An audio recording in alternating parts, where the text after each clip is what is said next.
Hello everybody, I thought maybe it would be good to give you another update. So it's been an interesting week and a half maybe. What has happened? Quite a lot has happened. So I think the last time that I updated you, I went and saw the spinal surgeon and they told me, Mr. Dare told me that I had nothing wrong with my spine and that it had to be neurological. Since then, I had an emergency MRI with the NHS in which they failed to make sure that I had contrast, which helps highlight all of the nerves to show you if anything's inflamed. And what they said is I do have a herniation, but it's in the thoracic area around T10. And it is causing some spinal compression, but it's mild and it wouldn't be causing the symptoms that I have. So that happened. I've been waiting since since I found that out. My friend Hebe very kindly booked me in to see a neurologist at the Thomas Cromwell Hospital in South Kensington because he specialises in MOG, which is the neurological condition that I have. And I went up and saw him. My back was really painful. I was in a wheelchair. I arrived in so much pain. I was almost like in shock. And I saw him and he was really amazing. He said that the NHS had really dismissed me. He's also an NHS doctor, so I think it's kind of okay for him to say that. But he said, that he's absolutely shocked that since my diagnosis in 2017, why have I not had intravenous steroids from the onset of optic neuritis? Why am I not on immune suppressants? Because if you're someone that has an autoimmune condition like MOG, immune suppressants will prevent you from getting your body from attacking itself and giving itself lots of infections. And I have just been having continuous infections over the years. I'm just constantly battling swellings and infections left, right and centre, to be honest. So he said that he would like to throw the kitchen sink at what's happening, do a bunch of MRIs. He wanted to do brain MRI, spine MRI, and a pelvic MRI just to check if there's anything going on with my pelvis, which would cause the lower back to be problematic. And he asked me to send all of the communication from my NHS neurologist and he was going to get all the scans, all of my previous scans. So I spent a week waiting to be booked in for the MRIs. They were supposed to happen on Thursday, but unfortunately the scanners at Imperial Hospital, which he's transferred me to because it's slightly cheaper than the Thomas Cromwell Hospital, and he also works there privately and as an NHS doctor. So the scanner there is broken, so they had to push my scans back to Monday that's coming up, not tomorrow, but the day after. So I went up on Thursday and I had another consultation with him or another check-in with him. And they did loads and loads of blood tests, checking for things like Lyme disease, checking how much MOG is in my system, what the teeter is, which is kind of like working out how much MOG is there and where it is. And also I had a nerve induction test, which did actually show that I had a really compressed nerve near my hip. Excuse me. And that nerve has been causing the kind of like burning pain down the side of my leg. And apparently it's quite fixable. It's a very small nerve and it's sort of like responsible for the sensation down the outer side of your thigh. So with an injection, I can get that sorted. So that happened on Thursday. This week, I've been mostly in bed doing puzzles, trying to keep my heart rate down because it's been consistently really high, which I think is to do with stress. My hair's also started falling out, I think probably from the stress. So I've just been spending the week trying to stay calm, focus on doing things that are relaxing, and trying to just like look after myself as much as possible. But yeah, I've been basically pretty much bedbound. I can't leave the house without a wheelchair, and that's just too much right now anyway. Thankfully, I do actually have a neighbour who lent me a wheelchair because she's got MS and she's in a electric wheelchair, so she had a spare self-propelling one that I could borrow, which is very kind of her. So Monday coming up, I've got my, oh no, sorry.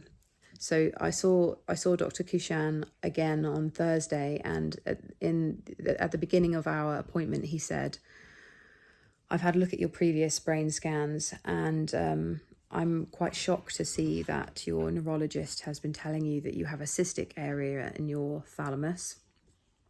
It's actually quite a bit more than that. He was like, you have an MVNT tumour. So I have a brain tumour in my thalamus, not cysts. From what I've read about them, they look quite like bubbles. So I can kind of, maybe they look a bit like a cyst on a scan, but he says that it's a tumour. I don't want anyone to largely worry about that right now, because MVNT tumours are normally benign. The problem with mine is because it's in the thalamus, it's so deep and in the middle that it would be dangerous to operate on. So if it is that's causing the problem, then it looks like we'll probably have to do radiotherapy. And obviously, even when something's benign, it can still get bigger and it can press on things and cause problems. So that's a possible thing that's happening. Or it could be my MOG that has progressed. The treatment for that will be intravenous steroids over 3 days. So I'll have to come and stay in London for 3 days. So I'll stay with a friend, and I'll have to go in and sit basically on a drip for 3 days. And then potentially onto oral steroids afterwards. And that should bring the inflammation down. And that is the normal sort of process for dealing with a MOG flare-up. And then obviously there is the possibility that there's something going on in my pelvic area, like to cause the loss of strength in my legs. And that could be endo, it could be polycystic ovaries, it could be anything, could be another tumour, So it's kind of a strange situation at the moment, because I think with this kind of news, you would generally feel really fucking scared. And in a way, I've got a bit of relief, because I'm actually getting somewhere and I'm getting some answers, and I feel like I trust the team that's looking after me. The service and the sort of compassion that I've received since being in the private healthcare has just been totally different from what I've experienced with the NHS, like in a massive way. I mean, some people might say that that's obvious because you're paying for it, but it's hard to fathom the amount of dismissal that I've had from NHS doctors, including my neurologist. And interestingly enough, my NHS neurologist called me a few days ago and said, "Oh, I'm really worried, Tony. I haven't seen you in over a year." And I'm like, "Yeah, you haven't seen me. I've been asking to see you, but you haven't given me an opportunity to see you. And every time I have sent you emails, you've been really dismissive about my symptoms." And she said that she wanted to get me into an inpatient thing in the neurology unit in Brighton, where they could observe me over a few days, maybe like 5 days. So I asked my private neurologist, Dr. Kushan, whether he had complained about her, because I said that was really strange that she called me up. And he said that he hadn't, but he said that it would be good to not fall out with her in any way and to just go and do the inpatient program. So yeah, that was interesting. So yeah, we have the MRIs on Monday, and then also I have to do a PET scan on Tuesday just to rule out any cancer. Although he says that he doesn't think that that's what it is. I don't know if that's just some reassurance, but he said, I think that it would be wise to do one. So yeah, that's like a 2.5 hour scan. Yeah, so I have to go up Monday and Tuesday, unfortunately.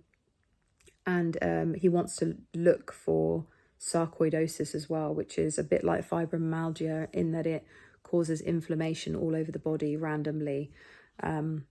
And that has been something that's been happening over the last few years. So it's very possible that I have that. I mean, like, I get random swellings in my body. I get random infections, random like inflammation. So actually, I think that that's quite possible, as a sort of like an extra fun condition.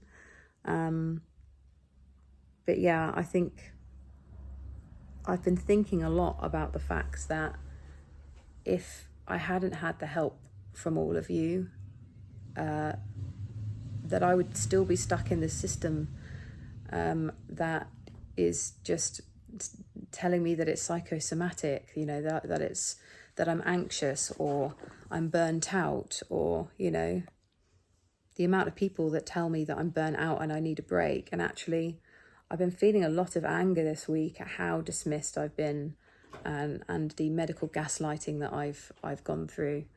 Because I just think if they were to look through all of the requests that I've made for help from all the different possible channels I can, from the patient liaison service to A&E to the GP to, you know, it's so, to 111, like it's so outrageous that we're finding out that I have a brain tumor now, when I've been complaining for years now about all these different cognitive issues that I've been having, all of these mobility issues I've been having. And all along there was a real cause to it all. And I just think, God, I'm so lucky that my friends and my family believed me enough to give me the money to go and get the proper help and support that I needed. Because if I didn't have that, I'd be fucked. I could be on my deathbed in a few months.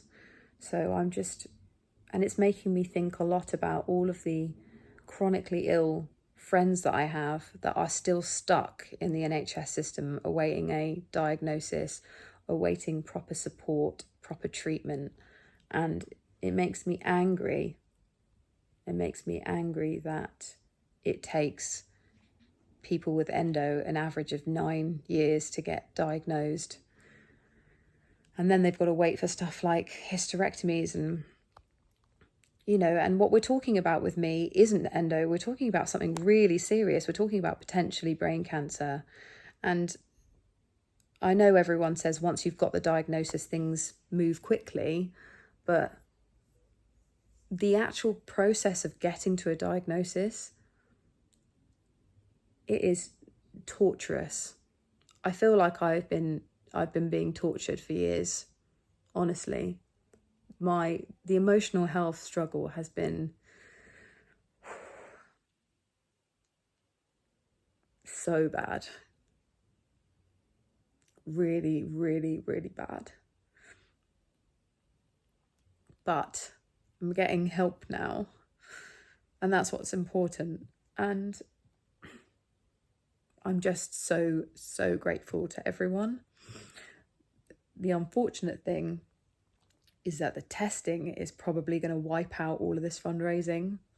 So I'm going to have to come up with another plan once I understand what the treatment is. And, you know, we might be able to work that out as a family, absorb that as a family.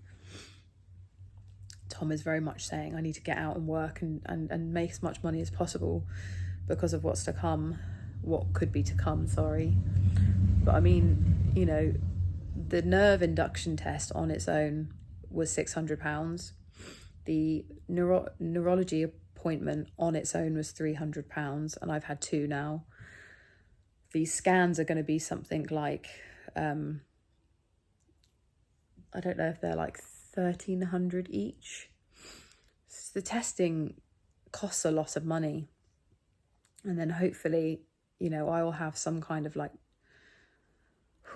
some kind of like a treatment plan.